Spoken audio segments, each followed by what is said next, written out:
বলুন। এই যে আমি প্রেসার কুকারে আলুটা সিদ্ধ বসিয়ে দিয়ে গেলাম, 2টো সিটি দিয়ে নামিয়ে নেবে, ঠিক আছে? ঠিক আছে মা। আপনি কোথায় যাচ্ছেন? আমি যাচ্ছি মন্টুদের বাড়িতে, সত্যনারায়ণ পুজো আছে, ওখান থেকে ঘুরে আসছি। আর তুমি 2টো সিটি করেছি, 2টো সিটি দিয়ে কিন্তু আলুটা নামিয়ে দেবে, বেশি দিবে না কিন্তু, 2টো সিটি কিন্তু দিবে, ঠিক আছে? আমি আসছি তাহলে, ঠিক আছে? ঠিক আছে, ঠিক আছে মা। কি ব্যাপার বৌমা, আলুটা যেমনি বসিয়েছিলাম সেমনি আছে, একটুকু সিদ্ধ হয়নি। কি ব্যাপার, ভালো করে কি সিটিটা দেওনি তুমি? হ্যাঁ মা, একদমই তো সিদ্ধ হয়নি। মনে হয় ওই গলুর দোকানের আলুগুলাই ভালো না, এই জন্যই সিদ্ধ হয়নি। তুমি ভালো করে সিটিটা মেরেছিল তো? হ্যাঁ মা, আপনি সিটি মারতে বলেছেন, আমি খুব জোরে জোরে 2টো সিটি মেরেছি, ভালো করে 2টো সিটি মেরেছি। তাহলে শুনি কিভাবে তুমি সিটিটা দিয়েছো। এইভাবে মা।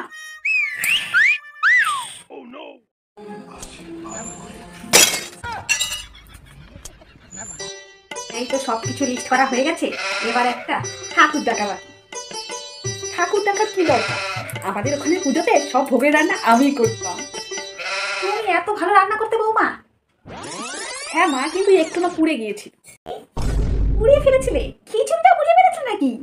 না মা, খিচুড়িটা একটু প্যান্ডেলটা পুড়ে গিয়েছে। কি, প্যান্ডেল পুড়িয়ে ফেলেছিলে? তুমি গ্যাসে পিঠে ওকার বসিয়েছো না? বলো যেন দেখে কি হলো। হ্যাঁ মা, বসে এসেছি, প্রায় 3.25 ঘন্টা হয়ে গেলে বসে এসেছি তো প্রেশার কুকারটা। উফ, পিঠে বল যেন কি ফুটছে। তুমি এটা ছাড়াই প্রেশার কুকার বসিয়ে দিয়েছো, প্যান্ডেল পড়িয়েছো, আজকে মনে হয় আমাদের বাড়ি পোড়াবে। হে ভগবান, চলো তাড়াতাড়ি দেখি। মা কি হয়েছে মা, এভাবে হাঁপাচ্ছেন কেন? ও বাবা, কি গরম পড়েছে, কি রৌদ্র উঠেছে বৌমা। সেই রেশন দোকান থেকে আবার ব্যাংকে চলে গিয়েছিলাম, এত ভারী ব্যাগ নিয়ে সেই ব্যাংকে গিয়ে আমি গরমে হাঁপিয়ে গেছি। তো ওই ভারী ব্যাগটা নিয়ে আপনি কেন ব্যাংকে গেলেন? আপনি তো ব্যাগটা বাড়িতে রেখে তারপরে ব্যাংকে যেতে পারতেন, কি দরকার ছিল ভারী ব্যাগটা টেনে ব্যাংকে যাওয়ার? ঠিকই বলেছো বৌমা, ব্যাগটা বাড়িতে রেখে গেলেই পারতাম। একেই বলে চোর পালারে বুদ্ধি বাড়ে। আর কি করা যাবে, যা হওয়ার তো হয়েছে। গরমে আমি অস্থির হয়ে গেছি, আর কিছু করার নেই, কি করা যাবে আর। বৌমা বৌমা, তাড়াতাড়ি দরজাগুলো সব বন্ধ করো, দরজা জানালাগুলো তাড়াতাড়ি বন্ধ করো। কি হয়েছে মা, দরজাটা বন্ধ করছেন কেন? আরে আর বলো না, এটা চোর বেরিয়েছে, মানে সব বাড়িতে ঢুকে ঢুকে চুরি করে যাচ্ছে। আরে পটলদের বাড়ির থেকে টাকা পয়সা, সোনা গয়না, কাঁসার বাসন টাসন আর একটা মাইক্রো ওভেন নিয়ে গিয়েছে। তুমি কিভাবে জানলে বৌমা মাইক্রো ওভেন নিয়ে গেছে?